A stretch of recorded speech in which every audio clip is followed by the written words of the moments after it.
N'état de plus ardent,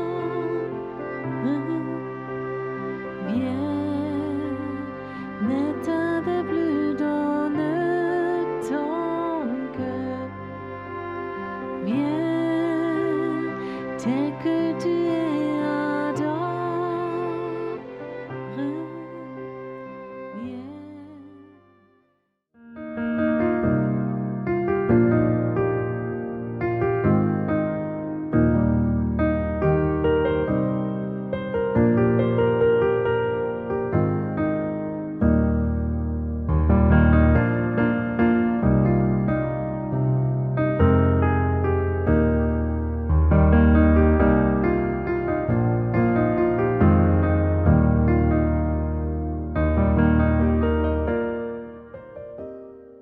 Seid alle herzlich willkommen. Soyez tous les bienvenus, surtout ceux qui se sont rajoutés ce soir.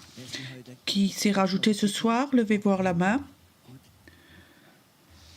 Soyez le bienvenu. Aujourd'hui, j'aimerais commencer comme ça. Est-ce que Dieu peut parler au travers de rêves? Tu sais, c'est pas toujours facile. Quand Dieu te donne un rêve, normalement, le matin, quand on se réveille, on le sent, il ne s'efface pas, un autre s'efface, et un rêve de Dieu reste un peu, on s'en rappelle, mais ça ne signifie pas qu'on le comprend. Tu sais, nous sommes tellement habitués, surtout avec toutes nos machines de recherche, on cherche quelque chose et on a la réponse, mais chez Dieu, c'est pas comme ça. Chez Dieu, parfois, il faut se prendre le temps. Cette nuit, j'avais un rêve bizarre. Certains vont peut-être rire. J'étais quelque part sur une île de rêve, de vacances. Je ne sais pas si c'était à Majorque ou quelque part. Il y avait beaucoup de villas dessus.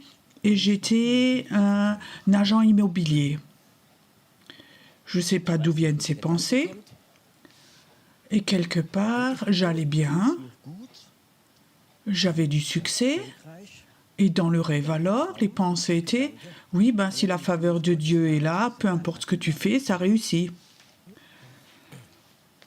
Et tout d'un coup, on m'a appelé, j'ai dû aller quelque part.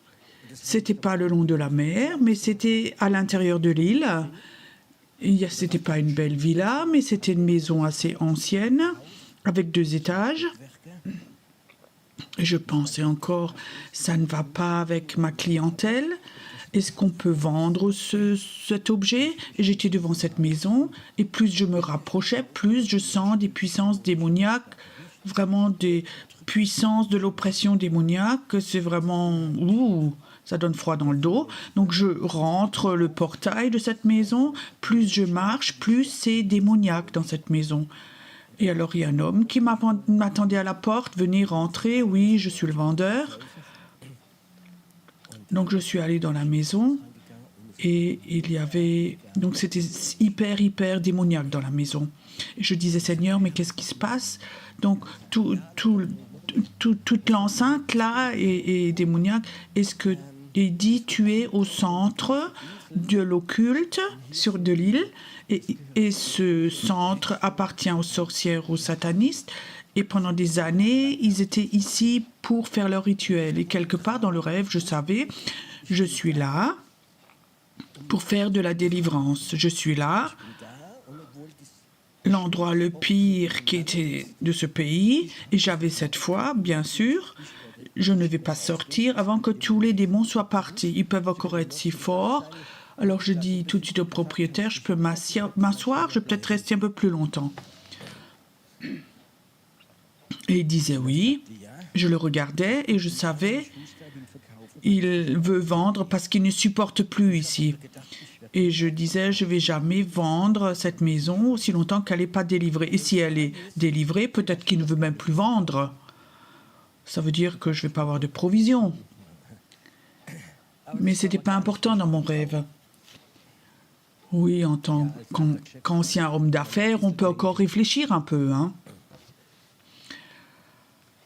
Et je savais, dans le rêve, quelque chose était là. Je vais même si c'est tellement démoniaque, incroyablement démoniaque. Et comme ça, mon esprit de combat s'est réveillé en moi. Et tout d'un coup, je me réveille. Tout d'un coup, je savais que ça venait de Dieu parce que mon esprit voulait combattre. Mais j'étais donc à Heidelberg et pas là-bas. Et je savais aussi, cet esprit de combat était là. Le soir, je l'avais déjà senti. Ce matin, je vais aller quelque part. Dans cette ville où j'étais plusieurs jours, il faut que j'aille là-bas. Et ce matin, je suis allé là-bas pour prier. Donc je sors de la voiture. Dieu dit, avant que tu sortes, va encore à l'église catholique. Il y en avait une, elle était toujours ouverte. C'était une grande église. Et j'avais l'impression de rentrer dedans, de marcher autour de l'église et de prophétiser. Et c'est bizarre, j'ai prophétisé ce matin. Je sortais, ça venait comme ça de moi. Ta lumière va devenir de plus en plus forte et tu vas toucher les cœurs des gens et ils vont de nouveau avoir de la vie, ils vont rentrer et ils vont vivre, voir la foi et les chrétiens morts vont brûler quelque part. J'ai prophétisé et tout d'un coup, je me dis, ah, c'est un bout de l'onction de leur hier soir, tu vas toucher les cœurs, oui, c'est normal. Alors, je vais à ma place de prière. Et vous savez, je suis malade, j'ai un peu la grippe, j'ai la fièvre. Et il faisait froid, venteux. Et on ne ferait pas sortir ni un prophète ni un chien dehors avec ce temps, avec cette météo. C'est pas la même chose. Et j'étais là-bas, je pense à rien. Je commençais à prier, tout d'un coup le Seigneur me dit clairement, Pierrot, est-ce que tu veux prendre la responsabilité de cet endroit? Tout d'un coup, et alors ma première pensée était, je suis malade, je vais pas bien. Alors je dis, Seigneur, pourquoi moi? Est-ce qu'il faut? Il n'y a pas d'autres personnes, tu prends. Tu sais, je peux oublier, je suis pas toujours fiable, j'ai mille excuses. Et à un moment, j'ai dit, Seigneur, je ne peux pas te résister, je ne peux pas te dire non, ça ne va pas. Tout en moi était contre, mais je ne peux pas te dire non. C'est comme si Dieu disait OK. Et alors je suis allée dans ma voiture, alors le Seigneur me parle. Il me disait, quelle était la différence entre maintenant, où tu hésitais, et où tu racontais plein de choses, et cette nuit dans ton rêve? Cette nuit, tu étais au centre de la sorcellerie. Tu n'as pas pensé, tu avais une telle foi, tu vas tout détruire jusqu'à tout soit délivré. Et maintenant, plusieurs heures après, tu commences à discuter. Et le Seigneur me pose cette question, et quand le Seigneur me pose une question, il ne faut pas toujours répondre, mais réfléchir. Alors je dis, Seigneur, la différence entre cette nuit et maintenant, cette nuit, donc ma conscience n'était pas là, mes sentiments n'étaient pas là. L'esprit a touché mon esprit et c'était comme une épée. Mais ce matin, les circonstances, maladie, la météo et tout autour, les circonstances, il y avait mille choses et les pensées et alors on perd cette énergie. Et alors j'ai compris, ce qui nous freine, c'est toujours nos sentiments et notre conscience, notre intelligence. Pourquoi je vous raconte ces choses ? Pour que vous éteigniez les téléphones, ok? Pourquoi je vous raconte ça? Parce que le Seigneur m'a dit, tu vois, si les choses qui sont à l'église, quand les circonstances, on a connu une forte prédication, tout le monde vient devant, et alors ils promettent tout au Seigneur. Seigneur, nous allons te servir, nous allons prophétiser, nous allons évangéliser, nous allons dans notre appel, pam, pam, pam, vous connaissez ça? Les gens promettraient tout dans l'onction, parce que quand l'onction est forte, nos sentiments et notre conscience sont à l'arrière-plan. Comment est-ce que c'est 3 heures plus tard? Chez moi, ça a duré 3 heures. Comment c'est quand tu es là? Et alors, tu as encore une parole, il y a une forte onction de guérison qui va venir et tout. Et 2 jours après, tu es chez Aldi à la caisse et le Seigneur te dit, la dame devant toi est malade, impose-lui les mains. Alors tu la regardes et tu dis, elle a l'air bizarre. Elle n'est pas croyante, celle-là. Elle n'a pas de croix, elle ne porte pas de croix. Elle a peut-être même un voile sur la tête. Qu'est-ce qui nous vient tout en tête? Plusieurs jours avant, le jour d'avant, tu as promis tellement à Dieu. Est-ce que quelques-uns d'entre vous peuvent s'identifier? Comment ça va vite dans l'onction, ton esprit veut se battre, il veut avoir du succès, pan, et tu sais, tu es plein de foi. Et alors les circonstances viennent, ta conscience, tes sentiments, et tu sais, si cela nous ne surmonte pas, nous n'allons pas voir le réveil. Je sais, c'est facile à dire, mais je crois que c'est un temps où on sait la puissance de Dieu va venir dans notre esprit. Jésus est avec nous, les anges sont avec nous, la puissance de Dieu est là. Mais alors la conscience, les sentiments, les circonstances, nous n'osons pas. Ça passe, ça va peut-être 2 fois, 3 fois, 4 fois, et alors le Seigneur va se retirer un bout. Il ne t'appelle plus, il te dit plus parce qu'il sait, tu ne lui crois pas, mais tu crois les circonstances. C'était une petite introduction. Ce soir,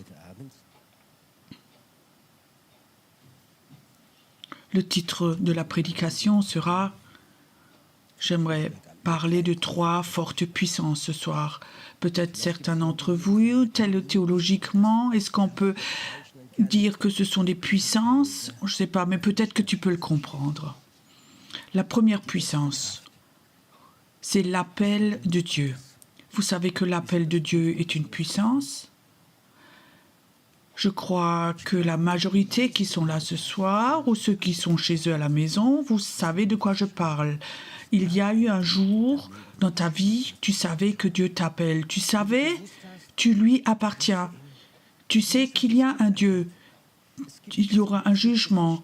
Il y a une vie après la mort. Et alors il y a quelqu'un, il est prêt à te pardonner tes péchés. Quelque part, tu as senti cet appel, tu as eu cet appel et tu es allé.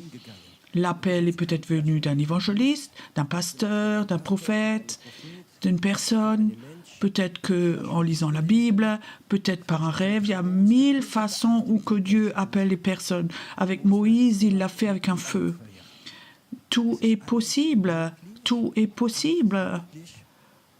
Quand Dieu appelle. Et ça, c'est une puissance. Et ce soir, je peux te raconter beaucoup d'histoires où les gens qui ne voulaient rien savoir de Dieu, qui étaient contre Dieu, que Dieu les a appelés. Tu sais, c'est surnaturel. Je vous raconte une petite histoire. Je l'aime. J'étais en France. J'avais prêché dans une église. Et alors un pasteur me dit, viens, je te présente un ancien. Il doit te raconter comment il est venu à la foi. C'était comme ça, une armoire. Alors il me dit, j'étais athée. Et je méprisais les chrétiens, la religion, les églises. Et mon fils, à 20 ans, il me dit, « Papa, je me suis converti. » Alors il a dit à son fils, « Tu es un fou, arrête avec ces choses-là, je ne veux pas que tu en parles. » Et le soir, le fils a encore proposé, et il dit, « Si tu continues de parler de ces choses, tu fais ta valise et tu pars. Ces choses-là, ces bazars, je ne veux pas en entendre parler. » Le fils était choqué, il n'a plus rien dit. Et plusieurs jours après, le père et le fils discutaient de foot. Ça, c'était OK. Alors, ils discutaient d'une équipe où le fils a dit, eux vont gagner. Et le père a dit, en aucun cas. Le fils dit, si. Et le père, non, en aucun cas. Et ils ont discuté. Tout d'un coup, le fils a dit, on vote. Et le père a dit, oui, on vote. Et qu'est-ce que tu votes? Qu'est-ce que tu veux si tu perds? Le père a dit, si tu perds, il faut que tu me laves la voiture, devant, derrière, dedans, dehors. Le fils dit oui. Et alors le fils dit, si toi tu perds, papa, dimanche tu viens avec moi à l'église. Mais le père était tellement sûr qu'il allait gagner qu'il a accepté cette proposition. Et vous connaissez comment ça finit. Il a perdu.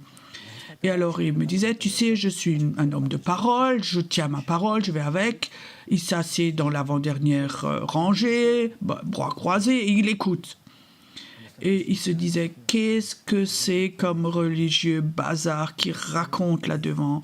La prédication bazar, c'est tout le monde, la musique bazar. Et le pasteur fait un appel, alors il pense encore, qui peut encore être si fou et débile d'aller devant? Tout d'un coup, il me dit, je sens une immense main dans mon dos, et je me retourne, je veux lui en donner une, et il n'y avait personne qui était là. Et la main m'a poussé jusque devant et je suis tombée par terre sur mes genoux et j'ai reçu la nouvelle naissance. Je me repentis et j'ai été baptisée. Quand cet homme a raconté ça, je savais ce que c'était. Quand Dieu appelle des personnes. Tu sais, peut-être que ce soir, je vais dire des choses un peu délicates. Il y a malheureusement dans l'Église des gens qui ne sont pas appelés par Dieu. Ils ont été poussés à la croix. J'ai vécu deux choses d'un homme qui est venu devant. Il était de Karlsruhe. Il dit, il veut avoir le baptême de l'esprit. Et je mets la main, j'avais l'impression de prier pour un bout de bois. Il n'y a rien qui passe. Alors je lui demande, mais est-ce que tu veux avoir ça? Il dit non. Je dis, mais pourquoi tu es devant? Oui, ma belle-mère, elle m'a promis une voiture. Est-ce que Dieu l'a appelé? Non. Je peux te donner une autre histoire triste. Une jeune fille, elle a appris à connaître un incroyant, elle est tombée amoureuse et elle a dit, je ne vais pas dormir avec toi, coucher avec toi avant que tu sois converti. Oh, ben, elle était vite convertie. Cette fille était vraiment jolie. Tu sais, je ne veux pas rien dire, mais il y a aussi dans les églises, peut-être aussi dans les églises libres, des personnes que Dieu n'a pas appelées. Peut-être qu'ils ont un esprit religieux, ils sont en culte, ce sont des gens un peu mieux, mais ça, c'est des gens qui freinent l'Église. Ça freine aussi le Saint-Esprit, parce qu'ils n'ont jamais entendu l'appel de Dieu. Peut-être qu'ils sont même devenus sourds, et ils pensent que Dieu les a appelés. Et je crois que c'est ces personnes qui ont souvent... qui font des problèmes dans l'Église, ils veulent participer à tout, décider de tout, et c'est des gens qui font le désordre dans l'Église aussi. Il y a l'appel de Dieu, et maintenant je vous raconte une histoire pour expliquer. Je commence avec l'explication. La majorité des chrétiens croient que Dieu peut les appeler. Ils sont appelés, ils se sont convertis. Et ils sont croyants, ils vont dans l'Église. Ils sont dans les cours alpha, bêta, des groupes de maison et plein de choses, et peut-être aussi collaborateurs ou anciens, diacres. Donc, ils font tout avec parce que Dieu les a appelés pendant 30 ans. Et ils pensent que Dieu appelle une fois, et ça, c'est faux. L'appel de Dieu est en toi, et il n'arrête pas d'appeler, si tu lui donnes la place. Vous comprenez cela? L'appel de Dieu n'est pas seulement pour la conversion. L'appel de Dieu est une puissance qui est en toi, qui jour et nuit peut te toucher, et ça se peut qu'il est plus fort dans ta vie, mais si toi tu ne le sais pas, que l'appel de Dieu est dans ta vie, et tu dis je suis converti, ben oui, je suis donc à l'église, je fais donc le travail d'enfant, alors tu vas devenir sourd avec le temps si tu ne sais pas que l'appel de Dieu est en toi. Et il peut devenir de plus en plus fort. Et l'appel de Dieu est une puissance. L'appel de Dieu, je compare ça toujours, ça avec un brise-glace. Un immense lac qui est gelé et les bateaux sont coincés et il y a un brise-glace qui vient, qui ouvre la glace, tac, tac, tac, tac, et libère les bateaux. Ça, c'est l'appel de Dieu. Est-ce que tu le connais? Est-ce que tu le sens en toi? Est-ce que tu sens le matin quand tu te lèves que l'appel de Dieu, tu n'es pas comme tous tes voisins, comme tes collègues. L'appel de Dieu est en toi. ne l'oppresse pas en toi, parce qu'il est une puissance. Combien de pasteurs est-ce qu'il existe? De bons pasteurs, Dieu les a appelés. Maintenant, il est le temps de donner ton église et de devenir prophète ou apôtre ou d'aller à l'étranger. Mais ils sont tellement occupés avec leur église qu'ils n'entendent plus l'appel de Dieu. Et comme ça, il y en a beaucoup qui ne rentrent pas dans leur appel parce que l'appel de Dieu, ils ne l'entendent plus, ils sont tellement occupés. Il y a des églises, ils ont des programmes du 1er janvier jusqu'au Noël, c'est rempli de programmes. Les gens sont tellement occupés qu'ils n'entendent plus l'appel de Dieu. Quand je me suis convertie, j'étais dans une église. Je n'étais pas un bébé Christ simple dans l'église, mais il remarquait que quelque chose était en moi. Alors je sais que dans les responsables, ils parlaient, ils disaient, oui, il faut, malgré tous ces manques de caractère, on peut quand même le prendre avec nous. Je ne savais rien. Il y avait une sœur qui m'avait raconté ça après. Ce qu'il ne savait pas, il voulait me demander le dimanche d'après, mais plusieurs jours avant, Dieu m'avait appelé. Et il a dit, sors, crée une église, fonde une église, ça ne va pas ensemble. Je pense que leur déception était grande à eux. Mais quand Dieu appelle, tu comprends, alors il faut avoir cet appel en vous. Il peut vous appeler jour et nuit. Est-ce que ta vie lui appartient? Est-ce que ta vie lui appartient? Est-ce qu'il a le droit de t'appeler? Et tu dis, je suis sauvé, on se voit au ciel de nouveau. L'appel de Dieu est une puissance. Et si toi, tu connais cette puissance et tu vis avec lui et tu es sensible et tu dis, Seigneur, tu es mon brise-glace, peu importe ce que tu dis, je vais aller, je vais suivre ton appel. Alors tu vas apprendre à connaître une puissance qui est surnaturelle, plus forte que tout. Imagine que nous, chrétiens, nous soyons de nouveau en communion avec cet appel en nous. Nous serions tous des brise-glaces dans ton entreprise, tes familles, tes amis. On serait des brise-glaces et Dieu serait avec nous. Le problème, nous n'entendons plus cet appel parce que nous sommes hyper occupés avec la carrière, les enfants et plein d'autres choses. Avec les vacances, on est tellement occupés. Et l'appel de Dieu parfois est là et il résigne parce que tu ne l'entends plus. C'est la première chose. La deuxième puissance, je la nomme puissance aussi, c'est la puissance qui te protège, donc la protection de Dieu. Tu sais, quand tu te convertis et le feu de Dieu vient et l'appel de Dieu vient et tu vas au même moment en enfer, il y a des démons qui sont libérés pour toi. Peut-être même pour te tuer. C'est une bonne nouvelle, dites voir Alléluia.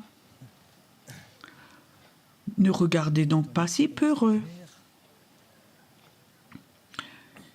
Comment c'était chez Jésus? Jésus, le Fils de Dieu, vient sur la terre. Et alors il y a la nouvelle, un roi est né et Hérode décide de le tuer. Un bébé innocent qu'il voit comme danger. Et là, il y a le diable derrière Hérode. Et si Jésus n'était pas parti, son père n'était pas obéissant pour fuir, je peux te dire, ça aurait été grave. Des centaines de bébés ont dû mourir à cause de Hérode, parce que Jésus s'est levé. Si toi tu te lèves, tu vas dans ton appel, tout de suite des démons viennent, veulent te freiner, te menacer, plein de choses. Et alors il y a quelque chose qui est là, c'est la protection de Dieu. Tu peux de nouveau te détendre. Est-ce que vous croyez à la protection de Dieu? La protection de Dieu est une puissance qui empêche que les plans, les flèches de Dieu, du diable, de la sorcellerie, de la mort te touchent. C'est une puissance. Mais il faut que tu saches comment cette puissance fonctionne. La Bible, dans le psaume 91, qui est sous l'abri du Très-Haut et à l'ombre du Tout-Puissant, sous cet abri, c'est là où David dit, si mis à ma droite, à ma gauche tombe, moi je reste debout. Ça, c'est une protection. Tout le monde tombe et toi tu restes debout parce qu'il est sous cet abri du Très-Haut. Qu'est-ce que c'est cet abri dans le Nouveau Testament? C'est cette protection de la gnade. Nous ne sommes pas protégés parce que nous sommes saints, super religieux et pieux. Sinon, personne ne serait là ici. Il faut qu'on l'ait une fois dit. Pas que soyez orgueilleux avec le temps, tu comprends, moi non plus. Moi, je peux te dire, si cette protection de la grâce, ça fait longtemps que Pierrot serait plus là, parce que je sais qu'il y a une puissance démoniaque qui me maudit, c'est tout, mais si je suis sous la protection, il cache toutes mes fautes, il couvre tout. Mais qu'est-ce qui est la différence? L'inverse, c'est l'orgueil. Et je pense que j'ai réussi, je suis bon. Alors tu sors de cette protection, et alors il y a un bout de cette protection qui s'en va. Il y a une autre protection que tout le monde connaît, tous les chrétiens, c'est le sang de Jésus. Le sang qui est au poteau de la porte pour que l'esprit de mort ne rentre pas. Nous avons le sang de Jésus qui nous protège. C'est une protection merveilleuse. Il y a un autre que vous connaissez, Éphésiens 6. L'armure du chrétien. Il y avait une fois, j'avais l'impression que dans les milieux charismatiques, comme ça, il y a une mode. Pendant des mois, on parle comme ça de cette armure du chrétien, de ce Éphésiens 6, de cette armure. Et alors, 1-2 ans, on n'entend plus rien. Il y a une autre vague après. Et une dame venait me voir un jour. Elle dit, Pierrot fait, tous les matins, je mets mon armure, le casque, les chaussures. Elle pensait que j'étais impressionnée et je la regardais. Mais est-ce que tu l'enlèves le soir de nouveau? Oui, est-ce que tu veux dormir avec 3 casques? Tu comprends?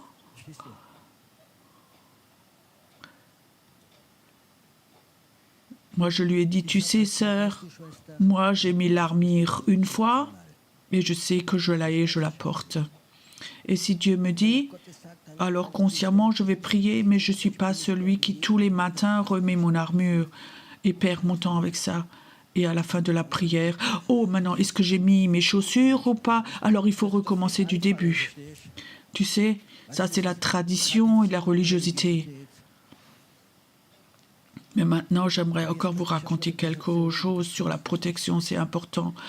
C'est un fondement le plus important. La protection que nous avons de Dieu, la plus importante pour moi de Dieu, c'est l'obéissance. Quand Dieu dit « va », et tous les deux autres disent « impossible », alors je vais. Si Dieu dit « va en Israël », alors je vais. Comment est-ce que tu peux faire cela? Tu sais, moi je sais très bien, quand Dieu dit « va », je vais. Et je crois qu'il faut que nous apprenions, quand Dieu dit stop, je stoppe. Si Dieu dit tu dois pas parler avec elle, je vais pas vers elle.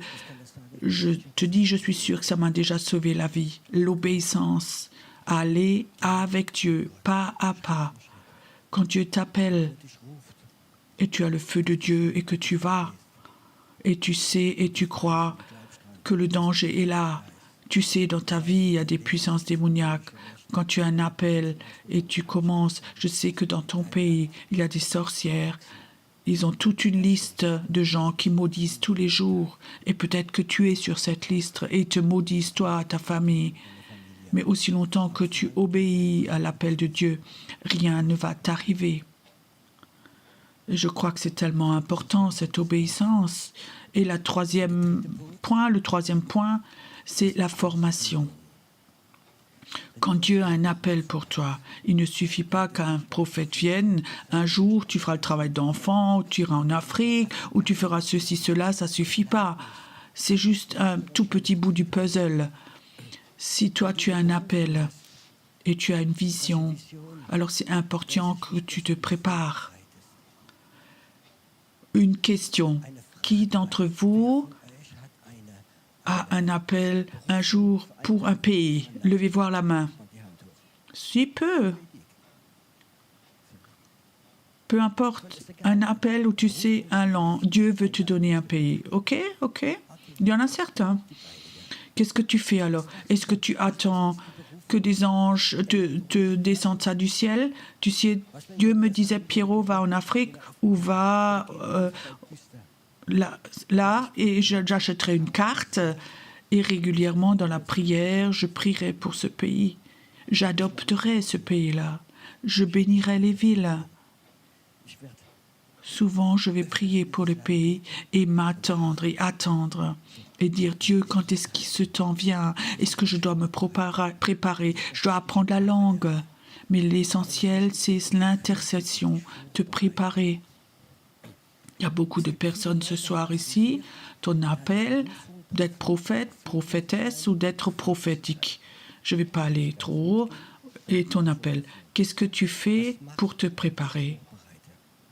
De venir devant, chercher une bénédiction? Ou est-ce que tu te prends le temps de dire, Seigneur, tu m'as appelé à être prophète, j'aimerais me laisser former par toi. De prendre du temps avec Dieu tout seul pour ton appel. Nous voulons tous aller très vite, faire prendre des raccourcis. Le prophète a dit, maintenant ça tombe du ciel. Non. Beaucoup de chrétiens sont enterrés avec leur appel parce qu'ils n'ont pas appris d'entendre l'appel de Dieu, la puissance de l'appel, d'être obéissance sous la protection. J'aimerais encore dire quelque chose de la protection. Il y a 30 ans, à peu près, j'avais fait un séminaire. En France, c'était là. On avait des résultats un peu bizarres, des choses qui se sont passées. Mais je retourne encore un peu à cet appel, je reviens à ça. Il y a 30 ans, à Zinsheim, on avait commencé quelque chose, un groupe de maisons, un petit groupe.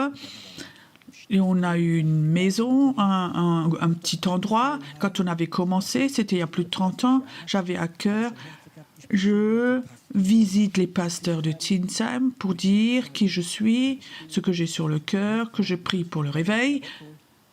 Alors le premier, je l'ai appelé, il était sympa, il m'a reçu.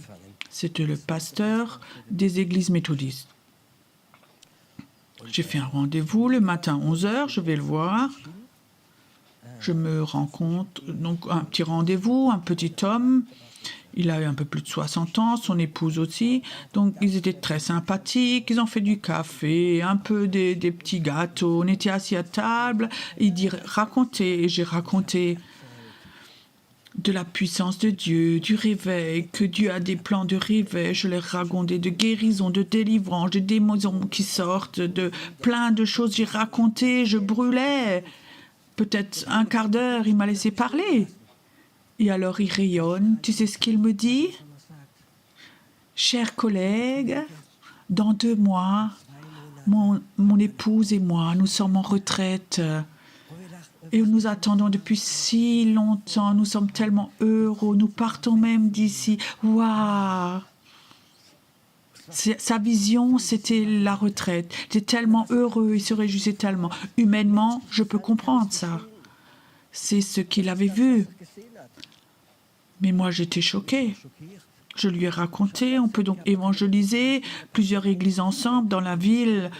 On peut faire ceci, cela. Oui, bonne idée. Oui, mais moi, je vais à la retraite. Je vais être libre. Tout est parti, tout est enlevé. Waouh. Et alors, quelque chose s'est passé. Donc, j'ai dit au revoir. Je me rappelle encore exactement. Je ferme la porte, je descends 3 marches et je reste sur place. Et je dis, Seigneur, ça ne va jamais m'arriver. Ma vision, ce n'est pas ma retraite. Vous comprenez? Je ne me réjouis pas que je sois en retraite. Mais cet appel n'a rien à voir avec la retraite. Je suis aussi déjà 3-4 ans à la retraite, mais ça n'a rien changé, à part que je prêche plus. Mais pourquoi? Parce que là, dedans en moi, il y a l'appel de Dieu. Il est là, il appelle. Et je crois, et je suis d'accord qu'il est là jusqu'au dernier jour de ma vie, pas la retraite. Et j'ai remarqué, ça fait longtemps que lui a perdu l'appel de Dieu. Il a vu l'appel de la retraite. Qu'est-ce qui t'appelle en ce moment? De construire ta maison? Quand tu peux construire construis. Acheter une nouvelle maison, une voiture, marier, enfants, les petits-enfants. Est-ce que ça, c'est ton appel? Est-ce que c'est ça qui t'appelle? C'est normal, ça appartient à ta vie. Mais l'appel de Dieu est autre chose. Ta vie appartient à ton Dieu et il t'appelle. Et il veut t'appeler. Moi, j'aime l'histoire de personnes où l'appel de Dieu était là jusqu'au dernier jour. Je connais un missionnaire. Il était 45 ans à Burkina Faso toute sa vie. Et alors, il avait 80 ans. Et il était malade gravement avec le cœur. Et les médecins ont dit qu'il doit retourner en France. Alors, il est retourné en France. Et 3 semaines après, il est allé à l'hôpital. Et les médecins ont dit qu'il ne va plus faire longtemps. Alors, ils ont mis dans une chambre de 2 personnes. Ils l'ont attaché à plein de machines. Et ils ont attendu que cet homme meure. Mais l'appel est encore là chez cet homme. Et tout d'un coup, il est couché là, et on me racontait, il était là couché. Il sent cet appel, et alors il dit, il peut donc pas se lever. Et toi, à côté, ils étaient à 2. Est-ce que tu connais Jésus? Non. Tu sais qui est Jésus? Non. Viens, je te raconte qui est Jésus. Et là, dans l'hôpital, dans ce lit, avec ses machines, il a raconté. Et alors il sent quelque chose. Il dit, est-ce que tu veux maintenant avoir Jésus, recevoir? Il dit oui. Alors il enlève toutes ses aiguilles, tous ses câbles, tout ce qui était collé à lui, se lève vers son voisin, il lui impose les mains. Il accepte Jésus, il est sauvé. Il retourne dans son lit, il se couche et il est au ciel. Est-ce que tu voudrais aussi mourir comme ça? Tu comprends ça? Ou est-ce que tu veux être dans ta petite maison de retraite avec le déambulateur et t'ennuyer? Ça, c'est l'appel de Dieu. Et alors, il y a encore, je veux finir avec la formation. Rick Joyner avait dit, en moyenne, Dieu a besoin de 20 ans pour former le caractère d'un prophète. Ça n'a pas besoin de durer 20 ans, mais la formation doit venir de Dieu lui-même. Je me réjouis que tu es à l'école biblique, je me réjouis que tu achètes de beaux livres, je me réjouis que tu lis la Bible, mais tu sais, la formation que toi tu reçois de Dieu lui-même ne peut pas être remplacée par autre chose. J'ai pas étudié de théologie, j'ai pas fait d'école biblique. Mon école biblique, c'était en prison, dans une cellule de prison. Et Dieu lui-même s'est pris le temps pour me former. Mais je sais une chose, ma formation ne va jamais s'arrêter. Ce matin, ce rêve, c'était une formation où j'ai appris quelque chose. Dieu voudrait personnellement former ses prophètes, les gens prophétiques, les former lui-même. Et si toi, tu ne te laisses pas former par lui seul, ou que tu vas que de conférence en conférence, de bénédiction en bénédiction, ça, c'est pas une formation. Prends-toi le temps, autant que tu peux, tous les jours, d'avoir des temps où tu t'assieds, où tu as la parole de Dieu, où tu es dans la prière et tu dis, Seigneur, j'ai aucune notion. Est-ce que tu veux, toi, me former? Je vois que certains, qu'il y a des leaders de louange ici, je peux vous dire, la meilleure formation pour les leaders de louange, c'est Dieu qui l'a fait lui-même. Tu n'as pas besoin toute la journée d'écouter des CD chrétiens et répéter. Ça vient de Dieu lui-même, ou que Dieu voudrait te donner lui-même. Et ça va toucher le cœur des gens. Aujourd'hui, là, malheureusement, nous avons beaucoup de copies. Ils viennent de la même école biblique, ils ont entendu les mêmes choses et ils font que de copier. Mais on voit qu'ils n'ont pas été formés par Dieu. Et tu peux pas remplacer la formation de Dieu avec autre chose. Prends-toi le temps. Qu'est-ce que tu te dis? Qui suis-je que Dieu me forme? Moi? Tu es enfant de roi, enfant de Dieu, et chaque bon papa veut prendre son temps pour former son fils. Ton Dieu t'attend pour te faire ton école biblique chez toi, à la maison. Ce qu'il veut te donner à toi, c'est pas ce qu'il veut donner à l'autre à côté. C'est pour toi tout personnel. Ça a à voir avec ton être, ton caractère, ta nature, tout ce qui est en toi. Alors il faut aller. Et après, il faut arrêter d'être quelqu'un comme l'autre. Ça ne va pas. Il y a beaucoup d'années, je voulais être un bénigne, mettre les cheveux comme ça. J'admirais cet homme. Mais Dieu a dit, mais tu es pas un bénigne, tu es Pierrot. Et lui forme. Et maintenant la question,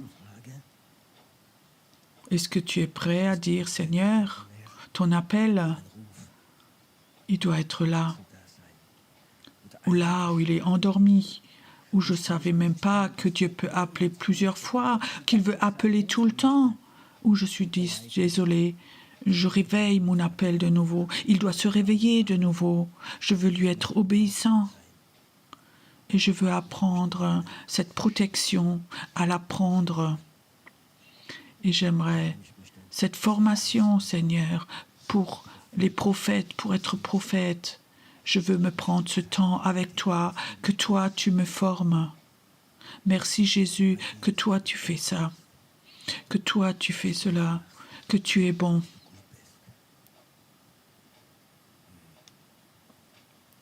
Tu sais, celui qui forme, il est là.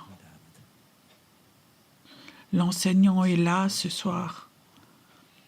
Peut-être qu'il veut même te faire un rendez-vous quand il a le temps pour toi. Il est là. Tu peux même demander au fond de ton cœur, Seigneur, est-ce que tu veux me former? Je lui ai aussi dit, Seigneur, tu ne peux pas t'imaginer tellement compliqué que moi je suis. Je ne suis pas destinée, moi, prédestinée à être chrétien ou pasteur. Tout était prédestiné pour autre chose. Mais lui a commencé à me transformer, à me former, parce que j'ai passé du temps avec lui, parce que je suis devenue sensible quand lui veut montrer des choses, parfois dans la nature, parfois dans la forêt, parfois dans un film, parfois pendant les informations, Dieu me parle. Dieu est omniprésent, toujours. Viens, reçois maintenant. Je ne sais pas pourquoi, mais toi, peut-être en toi, tu as tué ce réveil, parce que tu sais que Dieu t'a appelé et tu n'es pas allé ce soir. Si tu lui demandes pardon, alors il revient de nouveau. Si tu dis oui Seigneur, c'est juste, tu m'as appelé, et alors tu es allé dans d'autres chemins, dans d'autres voies, demande le pardon. L'appel de Dieu va de nouveau réactiver en toi. Il va de nouveau te réveiller. Lève-toi, fais de l'intercession. Va dans ta ville, traverse et prie pour cette personne. Et tout d'un coup, ton appel est de nouveau activé. Et tu es de nouveau actif dans le plan de Dieu. Trop de chrétiens, ils habitent sur des parkings spirituels. Et souvent, les églises, c'est devenu du parking spirituel où on nourrit les chrétiens, mais ils ne roulent plus. Est-ce que tu as envie de rouler? Est-ce que tu as envie même de dépasser ce temps que tu as perdu? Est-ce que tu voudrais de nouveau aller sur la voie de dépassement? Tu sais, parfois, on a perdu des années parfois, mais Dieu peut très vite avec toi de nouveau rattraper le temps, ce que les sauterelles ont bouffé. Écoute, si tu veux de nouveau activer l'appel de Dieu, et tu sais très bien en toi, je suis resté sur place parce que je n'ai pas écouté. Mais ce soir, j'aimerais de nouveau avoir l'appel de Dieu en moi. Je veux de nouveau le suivre. Je vais lui promettre. Je vais le suivre. Alors viens devant vite. J'aimerais prier pour toi. Que toi, tu ailles de nouveau sur la voie de dépassement.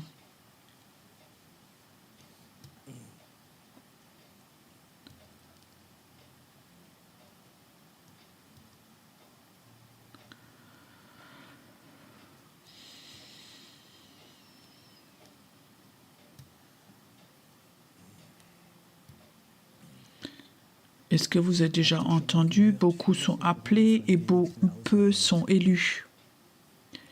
J'aimerais ce soir prier pour ceux qui sont élus, ceux qui sont appelés de Dieu et ils vont. Père, tu vois combien de tes enfants, par peur ou à cause des circonstances, n'ont pas suivi ton appel. Et le signe de l'appel est devenu tout faible.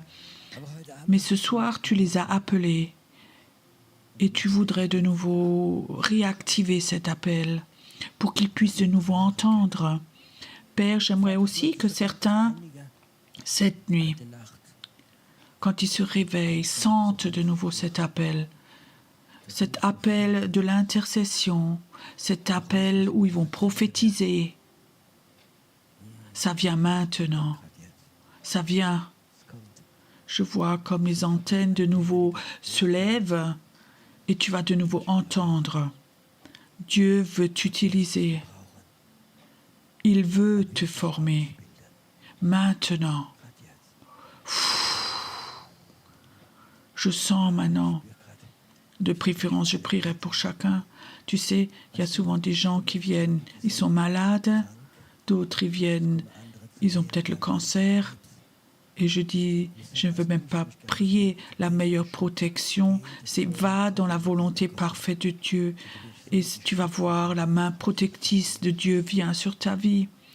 Merci Seigneur que tu détruis la fatigue spirituelle. Et que cette brise-glace va de nouveau vivre dedans. Et tu sais, si toi tu deviens brise-glace, dit le Seigneur, beaucoup d'autres bateaux vont te suivre. Il y a tellement de chrétiens, ils veulent toujours suivre quelqu'un. Sois un brise-glace. Et tu vas voir cette fatigue qui vient parfois, ce manque de sens, ça va partir, ça va te quitter. Au moment où tu entends l'appel de Dieu et tu fais un pas, tu vas voir comme tout le reste va te quitter. Et tu vas être un brise-glace pour beaucoup de personnes. Merci Seigneur, que tu bénis tes enfants, ceux qui ont faim de toi, ceux qui ont soif de toi. Et merci Seigneur qu'il va être un papa pour beaucoup, parce qu'il va être un exemple pour beaucoup. Et merci Seigneur qu'il entend l'appel de Dieu de façon tout nouvelle ce soir, que son cœur brûle ce soir, qu'elle ait de nouveau cette impression qu'elle a 20 ans de moi parce qu'il y a quelqu'un d'elle qui veut aller. Ça se passe maintenant, ça vient maintenant, c'est comme une puissance qui rentre en toi. C'est l'appel de Dieu, c'est la puissance de l'appel de Dieu. Dieu va souvent t'appeler dans les situations. Tu vas comme quelqu'un qui appelle la paix et toi tu vas appeler la paix et tu vas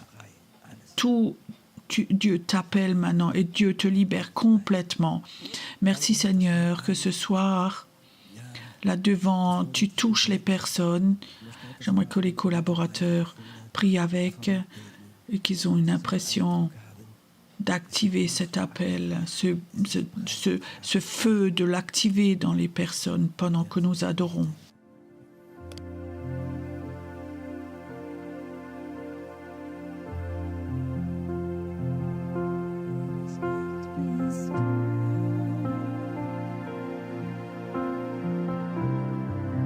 The Lamb of God is born.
Deine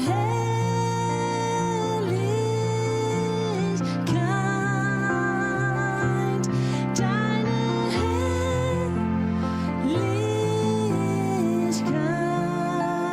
Herrlichkeit, deine Herrlichkeit sei über alle Welt.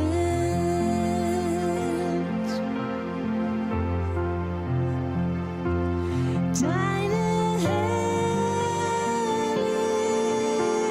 Herrlichkeit, deine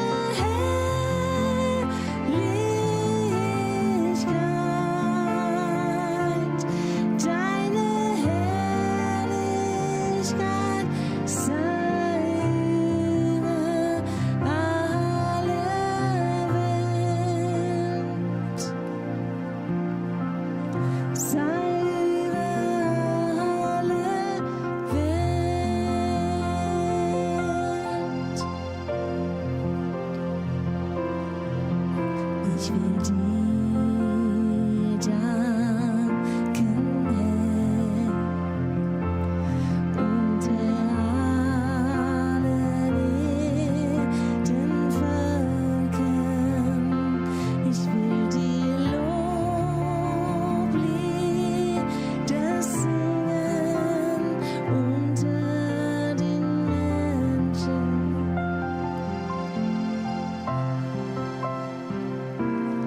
Denn deine Güte reicht so weit bis zu den Himmel und deine Treue so weit die Wolken geht. So sei erhoben, o Gott, über den Himmel.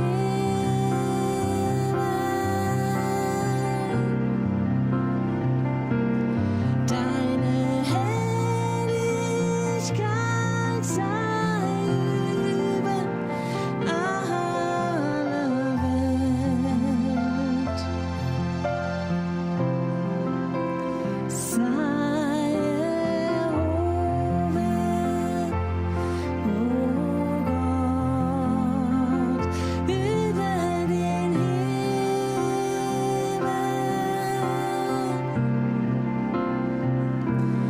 Deine Herrlichkeit, deine Herrlichkeit, deine Herrlichkeit sei über alle Welt. Sei über alle Welt.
denn du allein bist herrlich, du allein bist würdig, du nur bist vollkommen gut zu mir. Licht dieser Welt, du strahlst in meine Nacht aus, leuchtest den Weg, lässt mich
Herr über allem. Und doch nennst du mich Freund.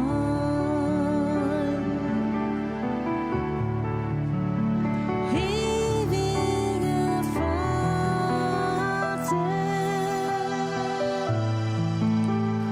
Herrscher und König,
Ich komm ganz nah zu dir.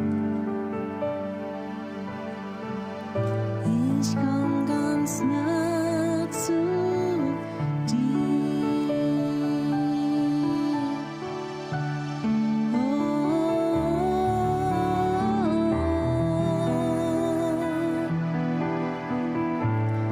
Und du liebst mich ja, du liebst mich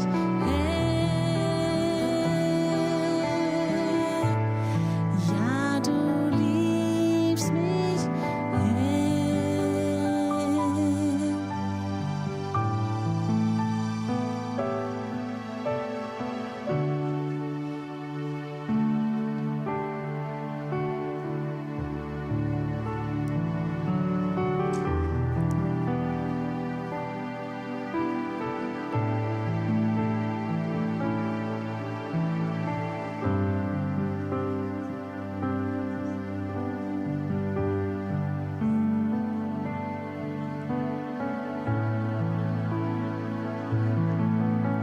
Ich trau auf dich, ich sage, du bist mein Gott. In deiner Hand steht meine Zeit. In deiner Hand steht meine Zeit. Ich trau auf dich, Herr, und ich sage, du bist mein Gott. In deiner Hand steht meine Zeit. In deiner Hand steht meine Zeit. Gelobet sei der Herr, denn hat wunderbar seine Liebe mir erwiesen und Güte mir gezeigt.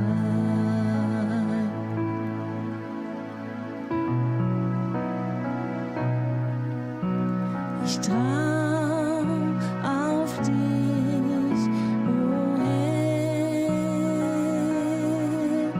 und ich sage, du bist mein Gott.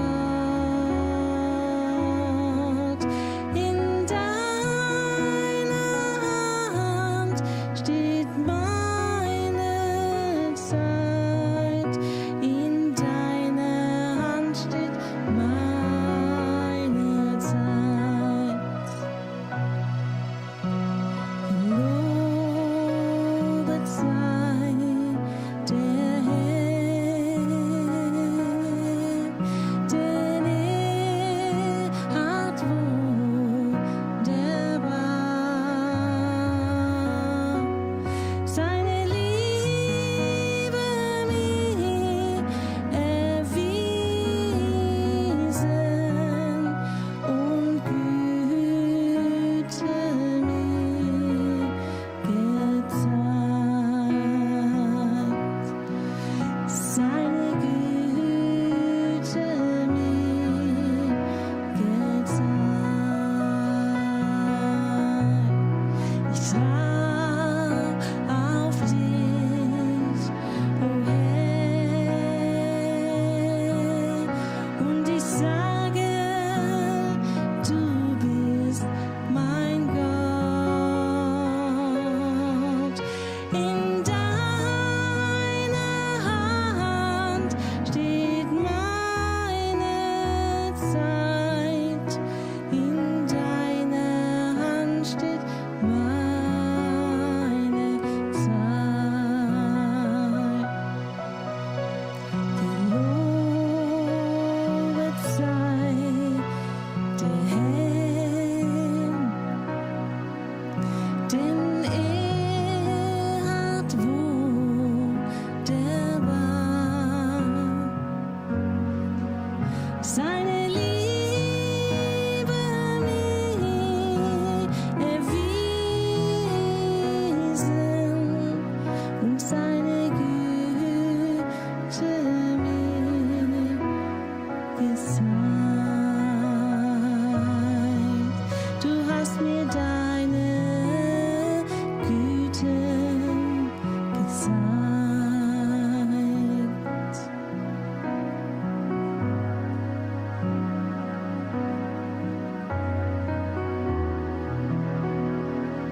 Und du führst mich in deine Herrlichkeit.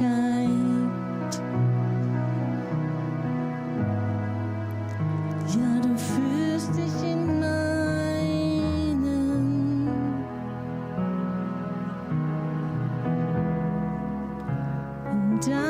Herrlichkeit. Und du führst mich in deine Herrlichkeit. Ja, du führst mich in deine Herrlichkeit. Ja, du führst mich in deine Herrlichkeit. Und du führst mich in deine Herrlichkeit.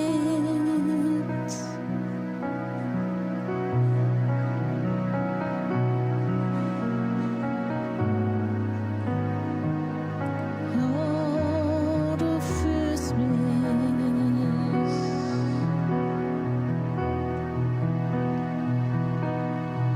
in deine Herrlichkeit.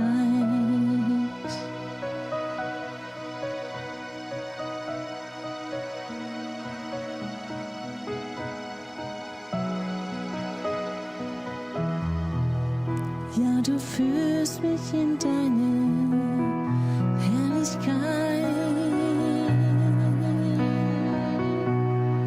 Oh, du führst mich in deine Herrlichkeit. Deine Auserwählten. Viele sind berufen, aber wenige sind auserwählt.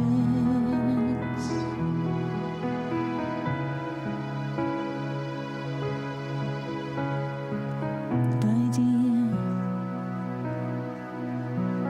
bei dir, bei dir bin ich zu Hause.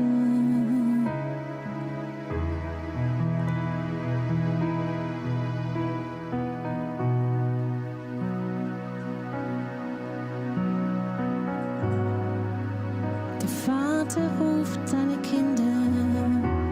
Der Vater ruft seine Kinder. Der Vater ruft seine Kinder. Der Vater ruft seine Kinder in sein Vaterhaus. Der Vater ruft seine Kinder. Der Vater ruft seine Kinder in sein Vaterhaus. Der Vater ruft seine Kinder. Der Vater ruft seine Kinder.